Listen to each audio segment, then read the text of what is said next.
How's it going, guys? So we're just doing a little bit of work around here. I was on Craigslist last night looking at cars, and there's some things that really disturb me about the M5s. Not that I want to buy M5 this very minute, but if the price is right, maybe we will. But the price is never right enough for what I need. Anyway, I have noticed that the price of the F10 or E60 M5 has come way down.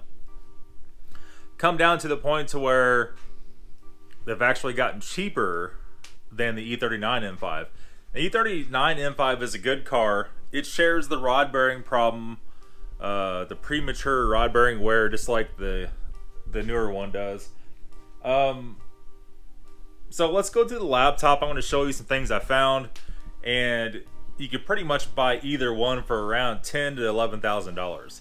And after running some book values on those cars, I really found it shocking that they're that low. In fact, the M5 is getting comparably priced with a 535i or a 545i of the same year. All right, guys, so we just have some M5s on here, these E60 M5s. And so this has the V10. These cars aren't known to be the most reliable. They are known for the rod bearing problems, like I just said, and your average E60 problems. I mean, the car is very similar to just a standard E60. Depends on which standard E60 you have. Like our E60 we've been working on from Copart, it has the same headlights, a lot of the same interior. The seats are slightly different. It has the same iDrive, the same climate control stuff. You know, other than some subtle M5 changes in the engine and transmission, it does share a lot of the same body panels, a lot of the same stuff. You know, I would say, are these a good deal? Yes and no. You know, here we have one for $10,500, and just your general, you know, wear and tear, stuff needs to be buffed, front bumper clear coat is coming off. Your general items you're gonna have to do to pretty much any car. You know, it's just 150,000 miles, so average 100 to 150,000 miles is average miles for these, and you are getting up against some pretty extensive service like you are with any BMW. These engines can be slightly more expensive. I wouldn't say the price is out of control, especially now they're pretty plentiful. And it could definitely be a very nice supercar addition to your collection for not a lot of money, for a 16th of the price of anything comparable. So we have one here. This one's in St. Louis, super cheap. Let me see here. We have another one in St. Louis. This one's $12,000. I don't know if it says the miles.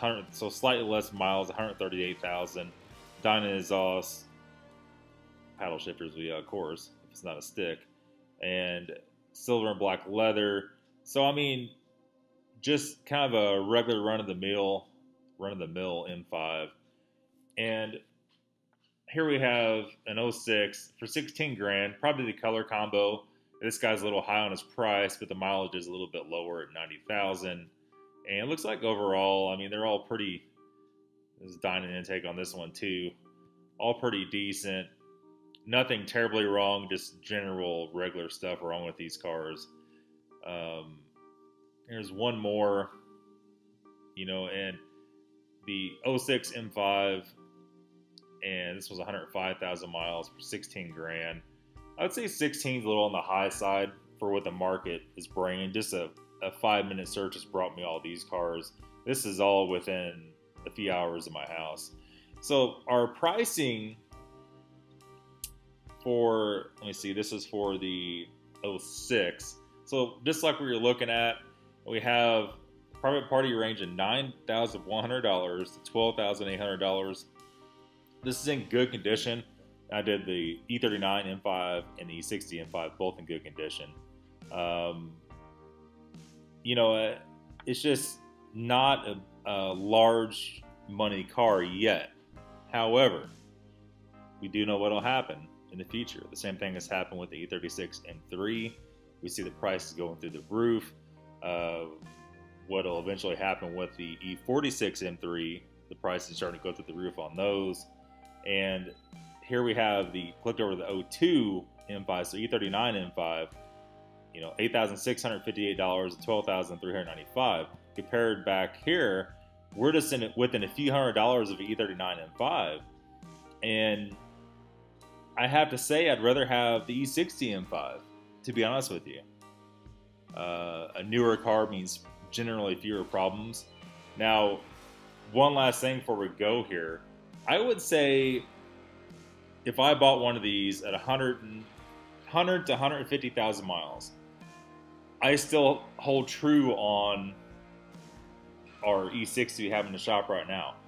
I would still take the engine out of it when I got it and do everything at once. I think that's just overall a better, let me see if I can find a E39 M5 real quick. Just generally a better option. And okay, so here's a, well, that's a 540, it's junk. It's overall a better option. You get it all the maintenance done at one time that way, if you have means to do it. Now, if you don't have means to do it, don't do that unless we're going to find something I want to buy on here. I don't see any of the E39 M5s. E39 M5 usually brings, I would say, for a really nice one, they'll bring $14,000 to $15,000. And what are they worth? Well, according to this, they're worth, you know, $8,500 to $12,000. The problem is with the E60 M5, E39 M5 both, if one is broken, if you find one is blowing up or crashed, the price hardly drops on it, and that hinders me from buying this stuff. If you can't justify paying almost retail for a car that has a blown engine. It doesn't make any sense. So, I mean, that's kind of how it goes. I just stumbled across this. I thought, you know, this is possibly worthy of video. A lot of you guys are looking at these E60 M5s and drooling over them. If you have the same mechanical knowledge it takes, if you can maintain an E60 528i, 530i, 545i, there should be no issue you not being able to maintain the M5. All right, so that's my thoughts on the E60 M5. You know, judge as you will. I don't think it's a bad investment at this point. I think it's nearly bottomed out. This is right where the E39 M5 bottomed out on price. I always say this: if you want a good investment, always get an M car. You know, whether it's a M3, M5, whatever. Once the initial drop comes off the price and being new, it seems like that's 7 years ish, 5 to 7 to 8 years in that time frame.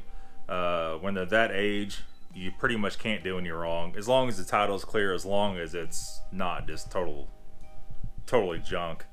But yeah, that's pretty much it, guys. Thanks for watching the video. Hope you liked the video, and I guess stay tuned for the Carly BMW coating video up next.